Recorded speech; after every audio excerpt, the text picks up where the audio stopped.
Napoleon نے Spain اور پرتگال کے ساتھ کیا کیا؟ انہوں نے روس پر حملہ کیوں کیا؟ جو اسپین کے بعد اس نے کس لڑکی سے شادی کر لی؟ دوستو میں اسی پر اسلام اور آج کی اس ویڈیو میں ہم آپ کو یہ سب کچھ بتانے والے ہیں۔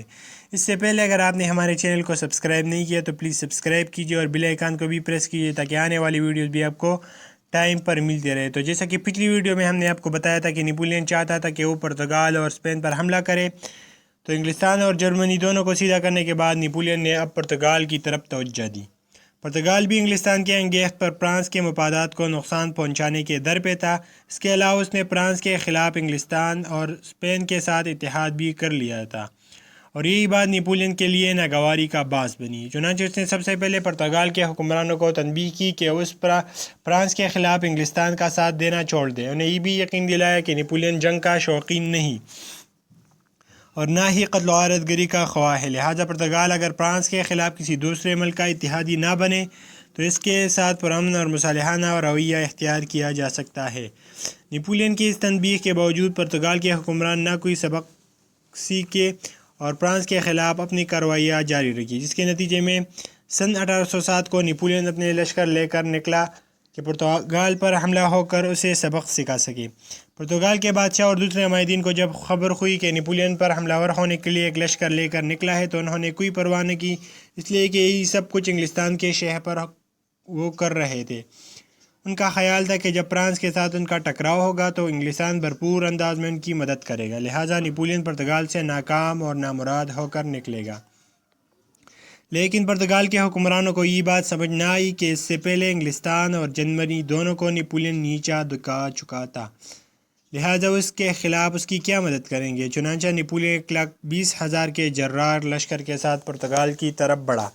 پرتگال کا لشکر بھی نیپولین کی راہ روکنے کے لیے بالکل تیار کھڑا تھا۔ یہاں نیپولین نے جنگ کو اپنے حق میں کرنے کے لیے اپنا پرانا اور آزمودہ طریقہ اختیار کیا۔ اس نے اپنے پورے لشکر کو دشمن پر حملہ آور ہونے کے لیے استعمال نہیں کیا، کچھ دستے محفوظ لشکر کے طور پر علیحدہ رکھے، باقی کے ساتھ اس نے پرتگالیوں کے ساتھ جنگ کی ابتدا کی تھی۔ پہلے روز دونوں لشکروں کے درمیان بھرپور جنگ ہوئی، کوئی فیصلہ نہ ہو سکا۔ آخر دوسرے دن پھر جنگ شروع ہوئی۔ دوسرے روز کو نیپولین ہر صورت میں فیصلہ کن چاہتا تھا، لہٰذا دوپہر کے بعد اس نے بڑے زور و شور سے پرتگالیوں پر حملے جاری رکھے۔ جب اس نے اندازہ لگایا کہ پرتگالیوں پر کس قدر تھکاوٹ اور مانت کی طاری ہو گئی ہے، تب نیپولین اپنے ان دستوں کو حرکت میں لایا جو محفوظ لشکر کے طور پر پیچھے تھے، جو ابھی تازہ دم تھے۔ نیپولین کا حکم ملتے ہی وہ دستے مختلف سمتوں سے پرتگال کے لشکر پر حملہ آور ہوئے۔ اس صورتحال نے پرتگالیوں کے لشکر میں افراتفری اور بدنظمی پھیلا کر رکھ دی تھی، ان کی صفیں درہم برہم ہو کر رہ گئی تھی۔ اس کے نتیجے میں پرتگالیوں کو بدترین شکست اور نیپولین کو شاندار فتح نصیب ہوئی۔ پرتگال کے بادشاہ اور ملکہ نے جب یہ خبر سنی کہ نیپولین نے اس کے لشکر کو بدترین شکست دی ہے اور اب نیپولین برق رفتاری سے ان کی مرکز شہر کی طرف بڑھ رہا ہے، تب پرتگال کے بادشاہ اور ملکہ دونوں کے پاؤں تلے سے زمین کھسکنا شروع ہو گئی۔ اور قبل اس کے کہ نیپولین اپنے دستوں کے ساتھ ان کے مرکزی شہر میں داخل ہو کر بادشاہ اور ملکہ کو گرفتار کرتا، وہ دونوں اس سے پہلے اپنی ہی جانیں بچا کر بھاگ گئے تھے۔ اس طرح پرتگال پر نیپولین کا قبضہ ہو گیا اور وہاں اس نے اپنے ایک بھائی کو پرتگال کا حکمران مقرر کر دیا۔ پرتگال کو سیدھا کرنے اور اس پر قبضہ کرنے کے بعد نیپولین آندھی اور طوفان کی طرح حرکت میں آیا۔ پہلے اس نے نیپل کی طرف توجہ دی۔ نیپل اس کا مقابلہ نہ کر سکا اور بڑی آسانی سے نیپل کو بھی اس نے فتح کر لیا۔ اب اس نے ہسپانیہ کا رخ کیا، اس کے لیے کہ ہسپانیہ بھی انگلستان کے ساتھ گٹھ جوڑ اور اتحاد کرنے میں شامل تھا۔ اپنے جرار لشکر کے ساتھ نیپولین نے جب ہسپانیہ کا رخ کیا اور ہسپانیہ کی سرحدوں پر پہنچا تو ہسپانیہ کے بادشاہ نے نیپولین کے خلاف مزاحمت نہ کرنے کا فیصلہ کیا۔ نیپولین کے حق میں وہ تحت سے دستبردار ہو گیا اور نیپولین کی خدمت میں حاضر ہوا۔ ہسپانیہ کے حکمران کی غیر حاضری میں اس کے بیٹے نے پیدا اٹھایا اور باپ کی غیر موجودگی میں تخت و تاج کا مالک بن بیٹھا، اور نیپولین نے اسے ٹکرانے کا عہد کر لیا۔ ہسپانیہ کا حکمران طبقہ بھی چونکہ بورین نسل سے تعلق رکھتا تھا، یہ وہی خاندان تھا اس سے پہلے جو فرانس پر حکومت کر چکا تھا، لہٰذا نیپولین ہر صورت میں چاہتا تھا کہ اس سے تخت و تاج سے علیحدہ کرے۔ چنانچہ ہسپانیہ کے بادشاہ کی اطاعت اختیار کرنے کے بعد اس کے جس بیٹے نے تخت و تاج پر قبضہ کر لیا تھا، نیپولین اس کے خلاف حرکت میں آیا۔ نیپولین کا مقابلہ نہ کر سکا، شکست اٹھائی۔ نیپولین فاتح کی سے ہسپانیہ میں داخل ہوا، ہسپانیہ پر اس نے قبضہ کر لیا اور ہسپانیہ کا حاکم اس نے اپنے دوسرے بھائی جوزف بوناپارٹ کو مقرر کر دیا۔ نیپولین کی ساری کارروائیاں کم از کم انگلستان کے لیے ناقابل برداشت تھی۔ آسٹریا کو وہ نیچا دکھا چکا تھا، اٹلی پر اس نے قبضہ کر لیا تھا، برلن پر وہ قابض ہو چکا تھا، اور جرمنی کو اس نے اپنا مطیع اور فرمانبردار بنا لیا تھا۔ پرتگال کو پتہ کر کے وہاں اس نے اپنے ایک بھائی کو حکمران بنا دیا، اور اب ہسپانیہ میں اس نے اپنے دوسرے بھائی کو حاکم بنا دیا تھا۔ اس کے علاوہ اس نے نیپلز اور دوسرے بہت سے علاقوں کو فتح کر لیا تھا، اور اس کی ان فتوحات نے کم از کم انگلستان کے وقار کو خاک میں ملا کر رکھ دیا تھا۔ چنانچہ انگلستان ہر صورت میں فرانس کو اپنے سامنے نیچا دکھانے اور اسے زیر کرنے کی کوشش کرنے لگا۔ لہٰذا ہسپانیہ میں جوبائی عناصر تین سے انگلستان نے رابطہ قائم کیا، ساتھ ہی ہسپانیہ کے بادشاہ کا بیٹا جس نے تاج و تخت پر قبضہ کیا تھا اور جو ابھی بھاگ گیا تھا، اسے بھی تعلقات استوار کیا، اور انگلستان نے ہسپانیہ کے اندر فرانس کے خلاف چھاپہ مار جنگ کی ابتدا کرنے کا فیصلہ کیا۔ نیپولین تو ایک بار پھر ہسپانیہ کو فتح کرنے کے بعد فرانس چلا گیا تھا۔ اس کی غیر موجودگی میں اب اس کا بھائی جوزف بوناپارٹ وہاں کا حکمران تھا۔ چنانچہ انگلستان نے چھاپہ مار جنگ کی ابتدا کرتے ہوئے اور مختلف شہروں پر حملہ آور ہوتے ہوئے نیپولین کے بھائی جوزف بوناپارٹ کے نام میں دم کر دیا تھا۔ ان حالات میں جوزف بوناپارٹ نے ہسپانیہ کے حالات کی اطلاع نیپولین کو دی اور انگلستان کے خلاف مدد بھی طلب کی۔ نیپولین ایک بار پھر فرانس سے اپنے لشکر کے ساتھ ہسپانیہ کے حالات درست کرنے کے لیے نکلا۔ نیپولین اور اس کے بھائی کو ہسپانیہ میں مصروف دیکھ کر روس اور آسٹریا نے بھی پرزے نکالے۔ آسٹریا کو پہلے ہی نیپولین سے بڑے شکوے تھے، اس لیے کہ ماضی میں نیپولین کئی موقعوں پر آسٹریا کو شکستیں دی تھی۔ لہٰذا ہسپانیہ میں نیپولین کی مصروفیات کو دیکھتے ہوئے آسٹریا کی حکومت نے نیپولین کے مفادات کو نقصان پہنچانے کی خاطر بوریا کے علاقے پر قبضہ کر لیا۔ یہ علاقہ نیپولین کی عملداری میں تھا اور آسٹریا نے لشکر کشی کر کے اس علاقے پر قبضہ کر لیا تھا۔ جہاں تک روس کا تعلق تھا تو اس نے بھی نیپولین کی مصروفیات سے فائدہ اٹھاتے ہوئے ترکی کے کچھ علاقوں پر قابض ہونے کی کوشش کی تھی۔ روس اور آسٹریا کو یہ امید تھی کہ نیپولین ہسپانیہ میں بری طرح پھنس کر رہ جائے گا، اس لیے کہ وہاں انگلستان نے اس کے ساتھ چھاپہ مار جنگ کی ابتدا کر دی تھی۔ اس لیے انہوں نے نیپولین کے مفادات کو نقصانات پہنچانے کی کوشش کی، لیکن ہسپانیہ میں بھی نیپولین بڑی رفتاری سے حرکت میں آیا۔ انہوں نے شروع میں انگلستان نے جگہ جگہ چھاپہ مار جنگ کی ابتدا کرتے ہوئے ایک طرح سے نیپولین کو نقصان پہنچانے کی کوششیں کی تھی، لیکن نیپولین نے بڑے صبر اور تحمل کے ساتھ اس چھاپہ مار جنگ کا مقابلہ کیا، اور اس کے بعد اس نے جب انگلستان کے ان چھاپہ ماروں کے خلاف زوردار حملے شروع کیے تو اس چھاپہ مار جنگ کے دوران انگلستان کو کافی نقصان پہنچا، اور پہلے کی طرح ہسپانیہ میں پھر نیپولین نے کامیابی حاصل کی۔ چنانچہ ہسپانیہ کے بگڑتے ہوئے حالات کو ایک بار پھر درست کر کے نیپولین نے ہسپانیہ پر اپنی حکومت کی گرفت مضبوط اور مستحکم کر لی تھی۔ دوسری طرف آسٹریا نے پیش قدمی کرتے ہوئے نیپولین کے بوریا کے علاقے پر قبضہ کر لیا تھا۔ تاہم روس ابھی تک ہچکچا رہا تھا، وہ ترکی کے علاقے پر قبضہ کرنے کے در پہ ہی تھا کہ اتنی دیر تک نیپولین ہسپانیہ کی جنگ سے فارغ ہو گیا۔ لہٰذا روس کی بدقسمتی کہ جن علاقوں پر وہ قبضہ کرنا چاہتا تھا ان پر وہ قابض نہ ہو سکا۔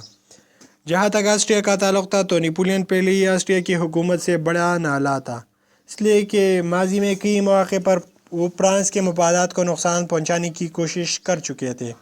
ہسپانیہ کی مہم سے فارغ ہونے کے بعد نیپولین نے آسٹریا سے نپٹنے کا فیصلہ کر لیا۔ اس بار اس نے ارادہ کیا تھا کہ وہ نہ صرف آسٹریا سے اپنا کھویا ہوا علاقہ بوریا واپس لے گا بلکہ آسٹریا کے خلاف فیصلہ کن جنگ کرے گا اور ہر صورت میں اس کے مرکزی شہر ویانا پر قبضہ کرنے کی کوشش کرے گا۔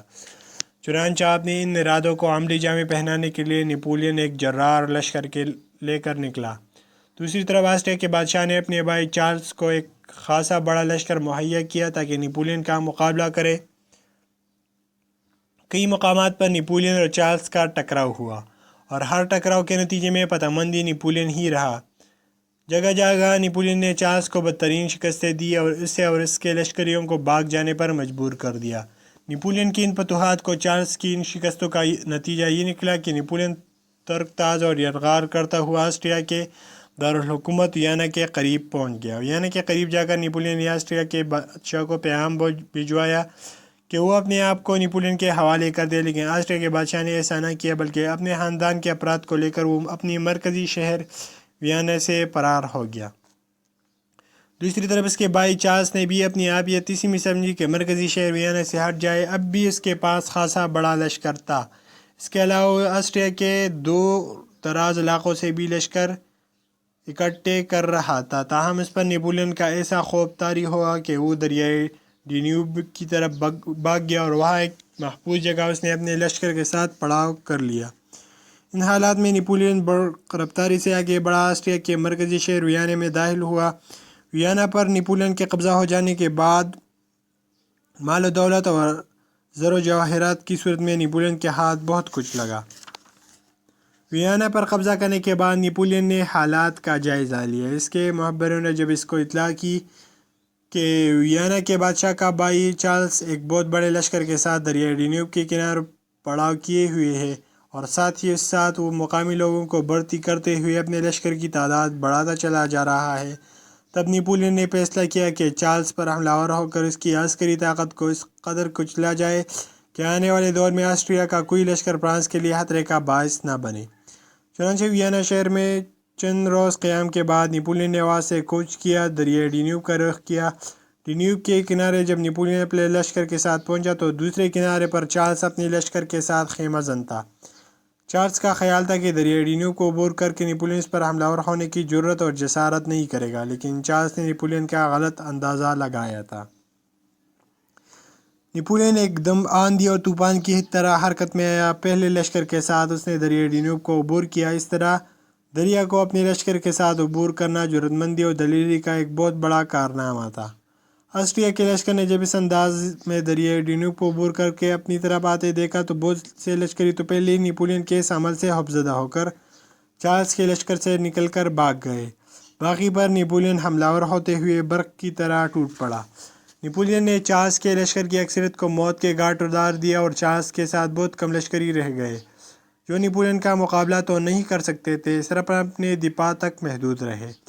چارلس نے جب دیکھا کہ وہ نیپولین کا مقابلہ نہیں کر سکتا اور یہ کہ اس کی ساری عسکری قوت کو نیپولین موت کے گھاٹ اتار دے گا، تب اس نے بڑی عاجزی اور انکساری سے نیپولین سے صلح کی درخواست کی۔ اس موقع پر آسٹریا کے بادشاہ نے بھی اپنے کچھ نمائندے نیپولین کی طرف روانہ کیے اور ماضی کے اپنے کارناموں پر جو اس نے نیپولین کے خلاف کیے تھے شرمندگی اور خجالت کا اظہار کیا۔ نیپولین اس پر رضامند ہو گیا، چنانچہ دونوں ملکوں کے درمیان کچھ شرائط طے ہوئے۔ ایک معاہدہ نامہ لکھا گیا۔ اس معاہدے پر فرانس کی طرف سے نیپولین اور آسٹریا کی طرف سے اس کے بادشاہ نے دستخط ثبت کیے۔ نیپولین کا آسٹریا کے مرکزی شہر ویانا پر قبضہ کرنا جہاں اس کے لیے بڑی عزت اور وقار کا معاملہ تھا، وہاں آسٹریا کے بادشاہ کے لیے بدنامی اور بے عزتی کا ایک بہت بڑا صدمہ تھا۔ تاہم دونوں ملکوں کے درمیان صلح ہو گئی اور آسٹریا نے آئندہ نیپولین کا مطیع اور فرمانبردار رہنے کا عزم کر لیا۔ اس قدر فتوحات حاصل کرنے اور اپنی زندگی کی شاندار کامیابیوں کو اپنی جھولی میں سمیٹنے کے بعد نیپولین کے لیے اپنی زندگی کا سب سے بڑا مسئلہ اٹھ کھڑا ہوا۔ نیپولین کیونکہ اب فرانس کا بادشاہ تھا، لہٰذا اس کے عزیز و اقارب اور رشتہ دار ہی نہیں بلکہ دوسرے لوگ بھی مطالبہ کرنے لگے تھے کہ اس کا کوئی ولی عہد اور جانشین بھی ہونا چاہیے۔ نیپولین نے جوزفین سے شادی کر لی تھی۔ پہلے شوہر سے جوزفین کے بچے تھے، لیکن نیپولین سے اس کی کوئی اولاد نہ ہوئی، جس کی بنا پر نیپولین کی کوئی حقیقی اولاد نہ تھی جس میں سے وہ کسی کو اپنا جانشین یا ولی عہد مقرر کر دیتا۔ چنانچہ پہلے نیپولین کے بہن بھائی اور اس کے بعد دوسرے لوگوں نے بھی تقاضا کرنا شروع کر دیا کہ نیپولین اپنی بیوی جوزفین کو طلاق دے دے، اس لیے کہ اس کے ہاں اس کی کوئی اولاد نہیں ہو رہی ہے اور نیپولین دوسری شادی کر کے تاکہ فرانس کے تاج و تخت کو کوئی ولی عہد اور جانشین نصیب ہو۔ نیپولین کے لیے یہ عمل بھی تکلیف دہ تھا اور وہ جوزفین کو چھوڑنا بھی نہیں چاہتا تھا، بلکہ وہ دل و جان سے نیپولین کو پسند کرنے لگا تھا اور اب وہ نیپولین سے علیحدگی نہیں چاہتا تھا،